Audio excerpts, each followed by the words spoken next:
Hello everyone, so here are 4 best approaches to homeschooling. But before that, here are 4 quick tips that you need to learn before you even consider homeschooling. The first tip is know your state's requirements. Ensure that you are compliant with local homeschooling laws and regulations. Every state is different. Number 2, set clear goals. Number 3, create a learning environment. Designate a space in your house that is specifically only for studying and learning. Number 4, stay connected. Homeschooling is more common than you would think. So join homeschooling groups, networks for support, resources, and socialization opportunities. So now that we know that, let's move on to the approaches. The first homeschooling approach is eclectic homeschooling, and that approach combines elements of various educational philosophies and methods to create a personalized learning experience for your child. Some educational philosophies and methods that the eclectic homeschooling approach uses are the classical method, Montessori method, Charlotte Mason method, and the unschooling method. The classical method is based on a trivium, a 3-stage approach that emphasizes more of a rigorous academic standard and critical thinking. 3 stages in the classical method are grammar stage, which is from ages 6 to 10, and that focuses on memorization and foundational knowledge.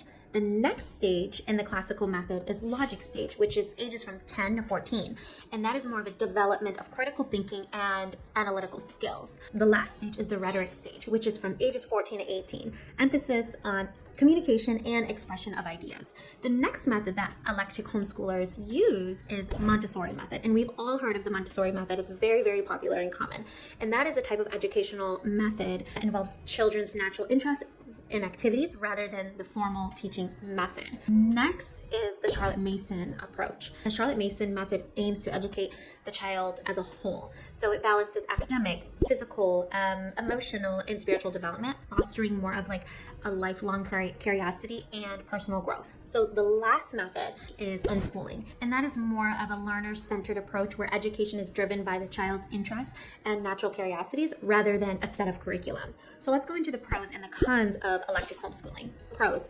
personalization, highly adaptable to a child's unique learning style, making education more engaging and more effective.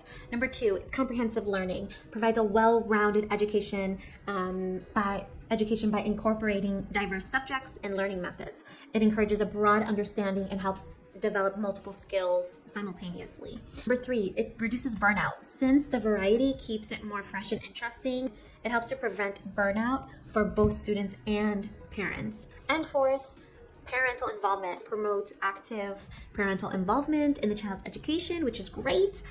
It fosters a strong parent-child bond, and there's a supportive learning environment all around.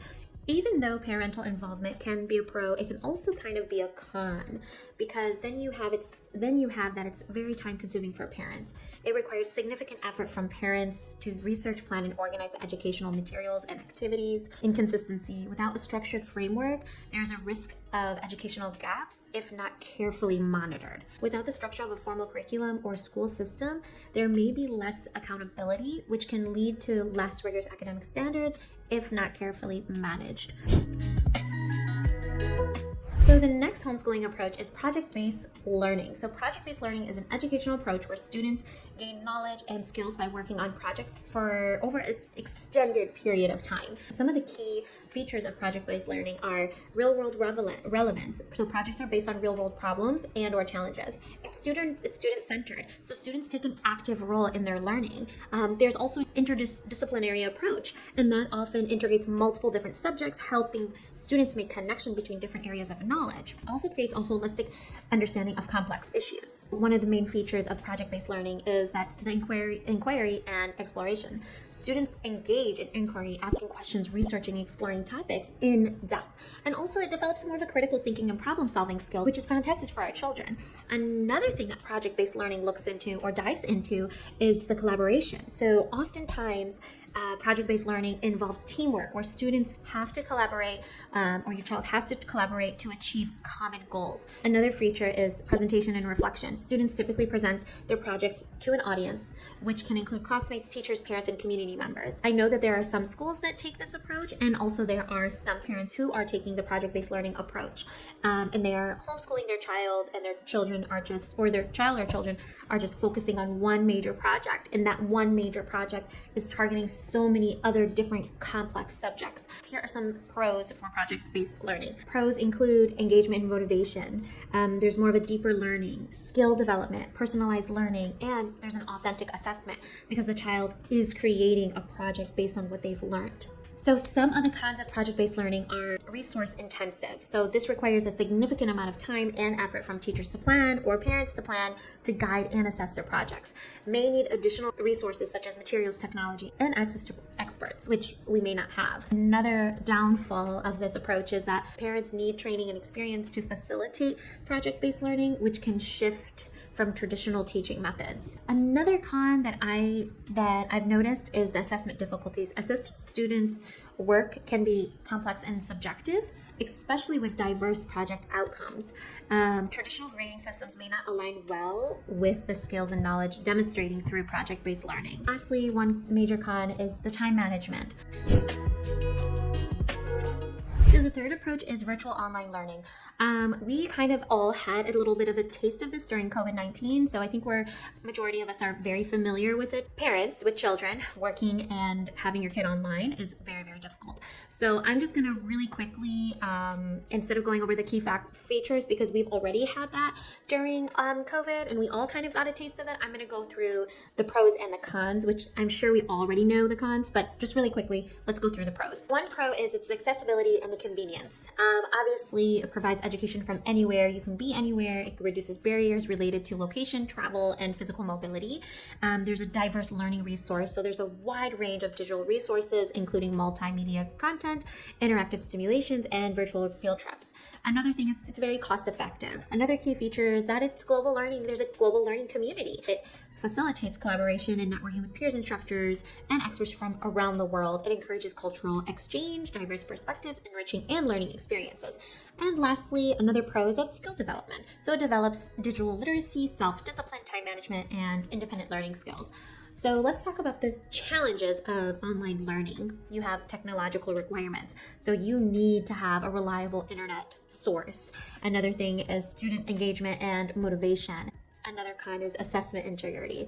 When you are online, there isn't anybody looking over your shoulder to see if you're cheating or if you're paying attention. So when you do take exams or when you do take tests, it's essentially always an open book test. So you're not really testing the student, you're not really testing your child accurately.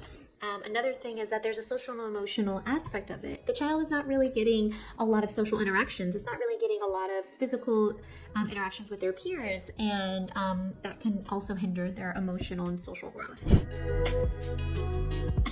Approach number 4, which is the last approach, is the hybrid approach. Let's talk about the key features of hybrid homeschooling. Key features are part-time enrollment. So students typically attend classes or activities at a physical school.